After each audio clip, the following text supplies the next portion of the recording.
like saving people a lot of money. I think last we counted, we've saved people over 16 million. But putting that aside, New York is always going to be the focus of the business. I think the model makes more sense here than anywhere else because you have high price points, high commission rates, and everything is very dense geographically. Hi guys, welcome back to another episode of Community Chronicles. Today, I'm joined by James McGrath, founder and CEO of Yoreevo. I'll give it to Mr. McGrath. So Yoreevo, we're a real estate brokerage in Manhattan. We focus primarily in New York City, although we do some business outside the city. And we have a commission rebate model where we receive the commission from the sell side and then we give a portion of that back to our buyers. So effectively, we lower the cost of purchasing a home in New York City. Mm-hmm. And tell me a little bit more about the rebate model that you pursued. How did these concepts kind of come together? What made you think of them, and how did they come together into your business model? So it was actually a little random. The formation or the idea behind the company was a little random in that I previously worked in finance and I was covering the housing sector. And so as part of that, I was covering the brokerage industry, so I knew generally how the real estate brokerage model worked. And then I also bought an apartment in New York City, I guess it was 4 or 5 years before we started the company. And I knew that the buyer's agent generally got paid by the sell side, and that commission was being paid regardless of whether you use the broker or not. In other words, if you don't use a broker as a buyer, twice the commission is paid to the seller's agent. And so with that background, both from the industry standpoint and then also my personal experience, I randomly received an email from some company that was telling you basically, you as the buyer, go do all the work, we'll submit the offer on your behalf, and then we'll give you back half of the commission. And so I had bought an apartment, my friend Leon had bought an apartment, same way, and I forwarded it to him, and he said that it makes a lot of sense, and he thinks we can do it better and for less, and that's exactly what we did. Tell me a little bit more about what differentiates you from other real estate firms that use the rebate model in New York City. That's a good question. I don't know if I'd say by far the most common question we get, but a very common question we get. It's not directly comparing us to other rebate brokers, but people want to know what compromise they're making when they get a rebate. Basically, what's the trade-off on the service levels or anything else that might be under consideration. And with other rebate brokers, there is a trade-off. One of our competitors, they do just about as little as possible. They don't go to showings. They will submit the offer because they have to. That's it. They don't do your board application. They don't give you recommendations. I don't know if they even do comps. So they literally do as little as possible while still allowing themselves to get paid. And there's a spectrum. That's on the lower end of the spectrum or at the higher end of the spectrum. So it's really the service levels, what you're getting, because with other rebate models, there is a trade-off. We try to make it as straightforward a decision as possible where we're providing all of the services that a traditional agent provides while still giving you the rebate. And the way we're able to do that is obviously by being more efficient with our model and spending more of our time with clients instead of trying to find the clients, which is actually most brokers' number 1, 2, and 3 largest cost. And then I think an adjacent or an ancillary benefit of the model is since we're spending a lot of time working with a lot of clients, we generally have a better idea of what's going on in the market because we're doing more deals as opposed to going out trying to meet buyers and sellers to then represent them. And how are you typically finding your clients? That's a good question. It's a lot of different sources. We have a pretty good online presence. Basically, the first year that we were building the company, I just wrote blog posts for the first year. So if you Google anything from commission rebates to the mansion tax to the transfer tax to flip taxes, we should pop up. We should be pretty high. So we get some people who are in the apartment buying discovery phase who then see that they can save money and they reach out to us. We used to spend a lot on marketing. We actually have pared back on that because we don't think it's necessarily the best use of our money. But then also we've been doing this for 8 years now, and so we have a pretty good repeat and referral business now, which is always the best way to find clients because they're extremely high quality and they're free. And is it challenging to recruit brokers under Yoreevo's rebate model, given that the commission differs from traditional brokerage firms? Yes, that is something we are still trying to figure out. You should really take a step back because our model is different than a traditional brokerage, where a traditional broker doesn't really care what any of their agents are doing because they just want to collect as many licensees as possible.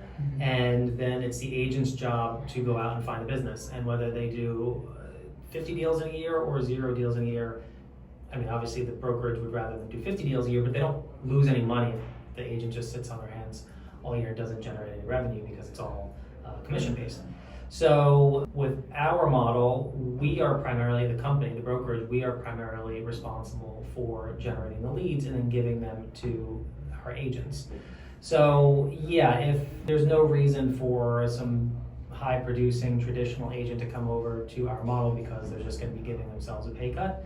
But for people who don't have however many years of experience and a book of past clients, we have the leads for them, which is very valuable. And you can see that from Zillow. I mean, Zillow's primary business is selling leads to agents, and they make a lot of money doing just that. The agents are happy to pay for it because it's very difficult to find clients. But we will never be recruiting agents to bring their book of business over to us unless it's a relatively small book of business that we can supplement with our leads. So we're still always playing with things in terms of, I mean, we do compensate our agents more for deals that they bring in. However, most of their business is provided by us, so it's less of a factor.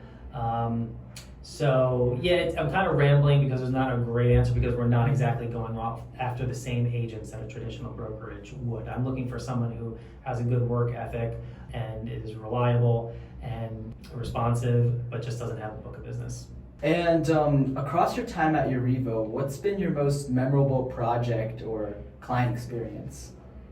So the thing about probably a lot of the people that you've spoken to is when you start a business, you have to do everything. I mean, my co-founder Leon and I, we've done everything. I always tell our agents anything that we ask them to do, we've done 100 times over. So there's a lot of stuff. If we went back to the beginning of the company, I never would have thought that we'd be doing, many hundreds of millions of deals, that we would have like a fully functioning website that's a clear substitute for StreetEasy. And I don't think we would have however many, we have a lot of tons of 5-star reviews. All of that together is just emblematic of the effort that we put into the company. But just generally, I like saving people a lot of money. I think last we counted, we've saved people over 16 million, buyers and sellers saved over 16 million on their transactions. So just, New York's really expensive, so if we're able to bring the cost of buying and selling down, that's what I'm most proud of. Throughout your time at Yoreevo, what's been your biggest challenge with managing your business? I think it's a challenge, it's a surprise, it's certainly not insurmountable, but I think the number one thing that has been unexpected from my standpoint is just how irrational the industry is. I can't tell you how many deals we have lost because a buyer says, oh, I'd love to get the rebate, but my cousin's nephew is a real estate agent and I'm supposed to work with them.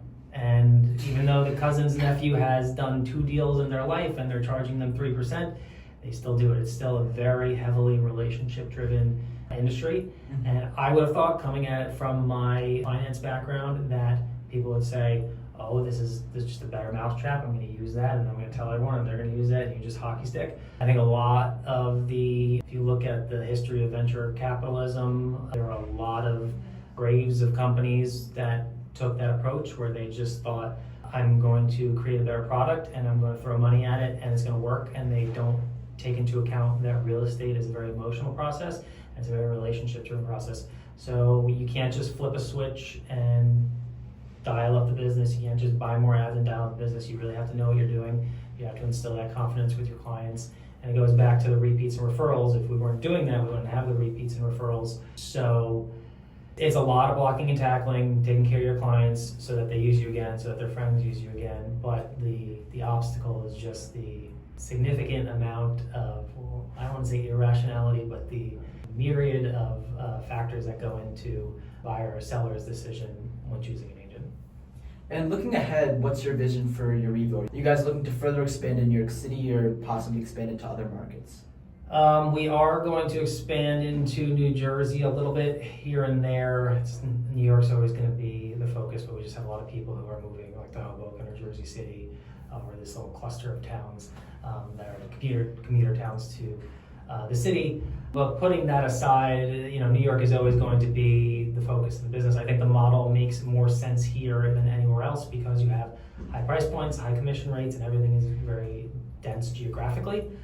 So you can get around, like I can do a showing on the Upper East Side in Brooklyn an hour apart, no problem. But if I'm doing North Jersey and the Jersey Shore, I'm not gonna be able to do that and the price points are gonna be lower.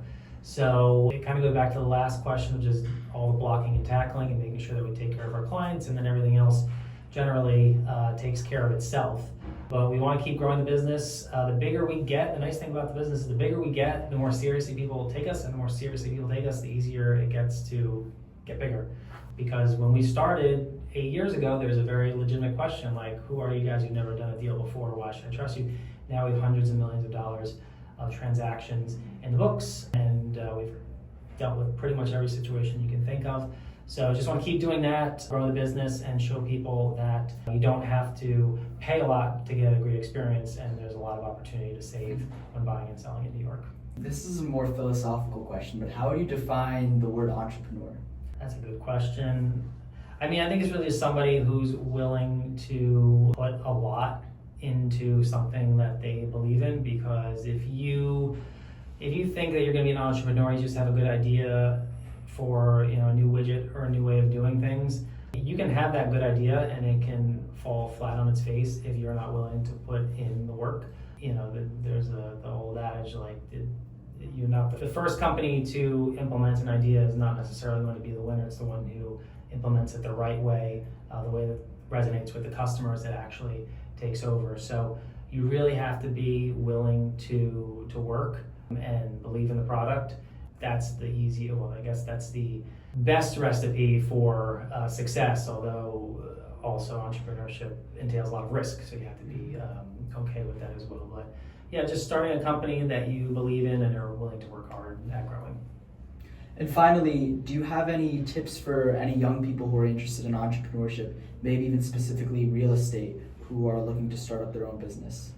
I think something you should think about is why you. If you're trying to do something new, why is it going to be you who is going to be able to take it to the next level? What are you going to bring to the table? And do you have the appetite for it? A lot of people just want to clock in every day and get their W-2 salary and get their raise each year and be done with it. And you're not going to have that predictability when you're an entrepreneur. So you have to have the stomach for the risk. You have to think about what can go right, of course, but also what can go wrong, and make sure that you're making the right investments in the business, but not necessarily all of the investments, because I once heard somebody say, you pay your bills with revenue, not expenses. You got to make sure that you're really tight with your expenses, you generate your revenue, and you have a healthy business. Thank you guys so much for tuning into today's Community Chronicles episode, and visit our Instagram at Community Chronicles NJ for more. Bye.